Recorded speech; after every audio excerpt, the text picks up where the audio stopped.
Shalom. Dalam kesempatan yang berbahagia ini ada satu pembahasan yang akan saya coba bagikan kepada kita yang mungkin kekristenan awam tidak pernah mendengar atau kurang memahami, tetapi tidak begitu asing bagi orang-orang yang mengikuti dunia pendidikan dalam bidang teologi. Ada 3 pembahasan yang menjadi topik kali ini yang akan saya coba bagikan agar tidak keluar dari konteks apa yang saya akan coba bahas kali ini. Nah, yang pertama, apakah kitab Perjanjian Lama orang Kristen sama dengan kitab suci orang Yahudi? Yang kedua, apa itu Septuaginta? Karena ini akan berkesinambungan. Dan yang ketiga, penulisan kitab dalam bahasa Yunani. Kalau Yesus itu orang Ibrani atau Yesus adalah orang Yahudi, kenapa kitab Injil ditulis dalam bahasa Yunani yang tidak serumpun dalam bahasa Semitik? Nah, nanti kita akan coba bahas di dalam video kali ini. Nah, yang pertama, apakah kitab Perjanjian Lama orang Kristen sama dengan kitab suci orang Yahudi? Dalam hal ini, kitab Perjanjian Lama orang Kristen dengan kitab suci orang Yahudi dari sisi isi memang memiliki kesamaan. Karena memang kitab Perjanjian Lama orang Kristen itu diterjemahkan dari kitab suci orang Yahudi yang disebut Tanah. Ya, dari sisi isi memang kitab Perjanjian Lama orang Kristen sama dengan kitab suci orang Yahudi. Tetapi ada 2 hal yang berbeda yang menonjol, yang sangat populer dari perbedaan kitab Perjanjian Lama orang Kristen dengan kitab suci orang Yahudi yang disebut Tanah. Nah, yang pertama, dari sisi jumlah kitab dalam Perjanjian Lama dan kitab Tanah. Kalau kita memperhatikan dalam kitab Perjanjian Lama orang Kristen, maka terdiri dari 39 kitab. Tetapi kalau kita memperhatikan kitab suci orang Yahudi yang disebut Tanah, itu terdiri dari 24 kitab. Nah, bagaimana mungkin kitab Perjanjian Lama orang Kristen yang terjemahan dari kitab suci orang Yahudi memiliki perbedaan jumlah? Kalau dari Tanah, kitab suci orang Yahudi, raja-raja itu 1. Tetapi ketika masuk dalam kitab Perjanjian Lama, orang Kristen menjadi 2, 1 raja-raja dan 2 raja-raja. Kitab Samuel itu 1 dalam tanahnya orang Yahudi. Tapi ketika masuk dalam kitab Perjanjian Lama orang Kristen menjadi 2 kitab, yaitu 1 Samuel dan 2 Samuel. Dan kemudian Esra dan Nehemia itu dalam kitab suci orang Yahudi 1 kitab. Itu 1. Tapi ketika masuk dalam kitab Perjanjian Lama menjadi kitab yang terpisah. Ya, kalau kita perhatikan dalam kitab Perjanjian Lama ada kitab Esra dan kitab Nehemia. Tapi sebenarnya di dalam kitab Tanah itu 1. Dan nabi-nabi kecil. Kalau dalam nabi-nabi kecil di kitab Tanah itu menjadi 1 kitab.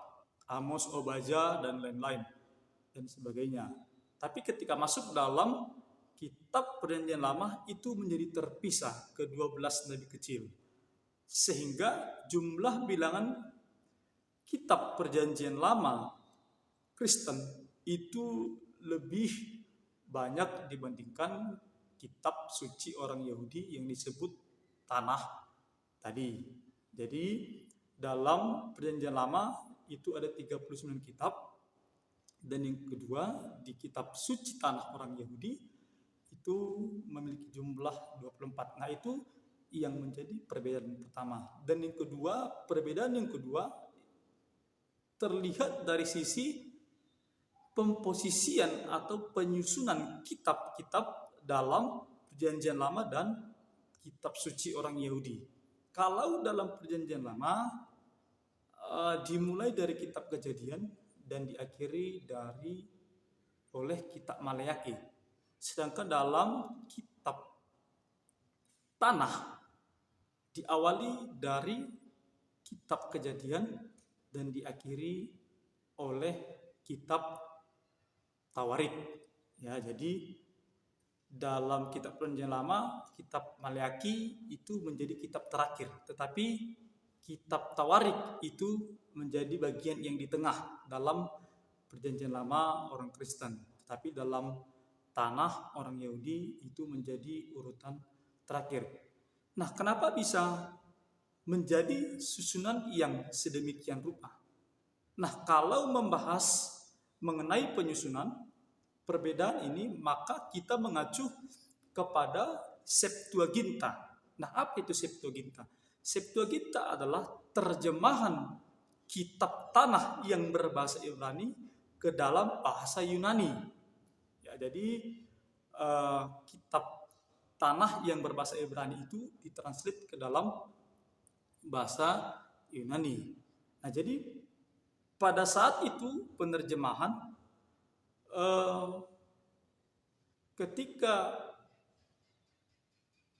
penerjemahan kitab Tanah itu, yang mana duluan selesai itu yang dimasukkan. Jadi diterjemahkan oleh orang-orang Yahudi yang mengerti dan pakar dalam bahasa Yunani pada saat itu. Ketika diterjemahkan, mana yang duluan selesai itu yang duluan dimasukkan. Jadi begitu selesai langsung dimasukkan. Jadi kitab Maleakhi menjadi kitab yang terakhir dalam penerjemahan, sehingga kitab Maleakhi menjadi susunan terakhir dalam kitab Septuaginta. Nah, itu yang menjadi perbedaan antara kitab Perjanjian Lama orang Kristen dan kitab suci orang Yahudi. Ya, jadi dari sisi isi memang sama, karena memang Tanah orang Yahudi adalah terjemahan atau Tanah orang Yahudi diterjemahkan ke dalam bahasa Yunani, dan kemudian itu yang menjadi rujukan kitab Perjanjian Lama orang Kristen, sehingga isinya sama. Tetapi dalam dua hal yang berbeda tadi itu memang berbeda. Tetapi itu tidak menjadi problem yang sangat krusial sehingga harus diperdebatkan begitu panjang. Dan pada intinya bahwa esensi dari kitab Perjanjian Lama itu sama. Nah, tadi sempat disinggung mengenai Septuaginta. Apa itu Septuaginta? Bagaimana proses terjadinya dan bagaimana sejarahnya? Pada abad ketiga sebelum Masehi, kitab Tanah orang Yahudi diterjemahkan ke dalam bahasa Yunani di salah satu kota yang dibangun oleh Alexander Agung, yaitu Alexandria di Mesir. Nah, kata Septuaginta ini memiliki arti 70. Karena apa? Karena memang kitab Septuaginta diterjemahkan oleh 72 orang Yahudi yang mengerti bahasa Yunani, sehingga disebutlah kitab Septuaginta. Nah, kata Septuaginta ini berasal dari kata Latin. Nah, kata Septuaginta sebenarnya baru muncul ketika zaman Bapak Gereja Agustinus pada abad ke-4 sampai ke-5 Masehi. Nah, sebelum itu kitab terjemahan ini disebut Targum Hasifim, ya, dalam bahasa Ibrani. Nah, kemudian mengapa kitab Tanah yang berbahasa Ibrani diterjemahkan ke dalam bahasa Yunani sehingga menjadi kitab Septuaginta? Karena memang pada saat itu ketika bangsa Yahudi di dalam penjajahan kerajaan Media Persia, ya, pada saat itu kerajaan Media Persia dikalahkan oleh kerajaan yang baru hadir, yaitu kerajaan Yunani yang dipimpin oleh Alexander Agung, sehingga Alexander Agung berkuasa pada masa itu.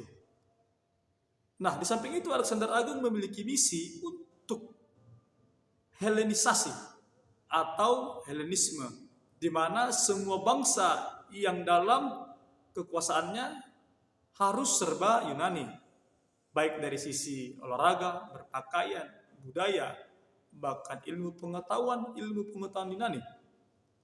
Filsafat harus filsafat Yunani. Maka termasuk juga di dalamnya bahasa. Jadi bahasa juga harus bahasa Yunani. Ya, sehingga kitab Tanah Orang Yahudi harus diterjemahkan ke dalam bahasa Yunani. Karena pada saat itu Raja Ptolemeus kedua meminta kepada 72 orang untuk menerjemahkan sebagai pertinggal di perpustakaan yang ada di Alexandria. Karena memang ketika Yunani menguasai, maka generasi-generasi muda itu terancam tidak mengerti lagi bahasa Ibrani, sehingga kitab Tanah Orang Yahudi terancam tidak bisa dibaca atau diketahui, sehingga kitab Tanah Orang Ibrani harus diterjemahkan ke dalam bahasa Yunani, sehingga itulah yang disebut kitab Septuaginta. Sehingga kitab Septuaginta adalah kitab Perjanjian Lama atau kitab Tanah Orang Yahudi berbahasa Yunani. Nah, kemudian bagaimana kitab Perjanjian Baru, penulisan kitab Perjanjian Baru menggunakan bahasa Yunani? Kalau kita melihat bahwa Yesus adalah orang Yahudi, dalam kesehariannya Yesus menggunakan bahasa Aram atau Aramaik. Tapi bagaimana mungkin bisa menggunakan bahasa Yunani yang memang pada dasarnya tidak satu rumpun dalam bahasa Semitik? Nah, di sini kita perlu tahu bahwa ketika kerajaan Yunani berkuasa dan dalam misi Helenisasi tadi, maka bahasa Yunani menjadi bahasa internasional, sehingga agar Injil dan firman bisa tersebar dan mudah diketahui oleh bangsa-bangsa, maka harus menggunakan bahasa Yunani, yaitu bahasa internasional. Salah satu contoh, seandainya Injil itu lahir dari tanah Indonesia yang notabene-nya berbahasa Indonesia, untuk bisa tersebar ke seluruh bangsa-bangsa, maka kitab-kitab tidak boleh ditulis dalam bahasa Indonesia. Karena apa? Karena akan memperlambat untuk firman boleh tersebar, sehingga harus menggunakan bahasa internasional, yaitu bahasa Inggris, sehingga bisa dipahami dan cepat penyebarannya kepada bangsa-bangsa. Demikian penulisan kitab Injil dan kitab-kitab yang lain. Mengapa ditulis dalam bahasa Yunani? Karena memang pada saat itu bahasa Yunani adalah bahasa internasional, sehingga bertujuan untuk cepatnya tersebar Injil, maka harus menggunakan bahasa internasional, yaitu bahasa Ibrani. Nah, dari 3 poin-poin yang tadi kita boleh bahas, ya, biarlah bisa menambah sedikit banyaknya pengetahuan bagi kita untuk boleh kita pegang menjadi alat kita untuk bergerak maju, mempertahankan iman kita di dalam perjalanan percaya kita kepada Tuhan. Sedikit banyaknya kesalahan pemahaman yang mungkin saya sampaikan, mungkin oleh karena keterbatasan berpikir atau dalam sumber-sumber yang mendukung pembahasan yang saya bawakan, harap kita bisa mengerti dan memaklumi. Terima kasih, Tuhan Yesus memberkati. Shalom.